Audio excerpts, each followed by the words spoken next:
In this video I want to show you how to open the hood of your Dodge Caliber. Go on the driver's side footwell right over here, and you're gonna find the latch that you need to pull.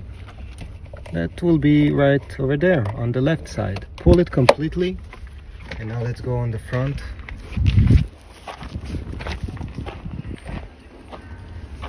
This is where the emblem in front of your Caliber is located.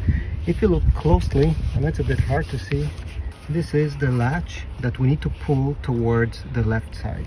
And at the same time, you're gonna lift the hood.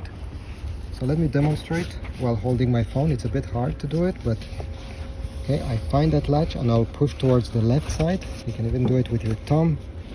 And just like that, the hood goes up. So you see, this is the latch I was talking about.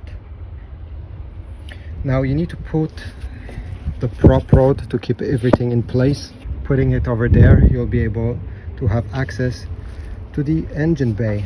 Okay, this thing may be stuck, okay, over time. As I see, it's pretty seized because of the rust, so that's why you may need a bit of force, and that spring may be broken as well. Thanks for watching. If this was helpful, leave a like, subscribe, and I'll see you in the next video.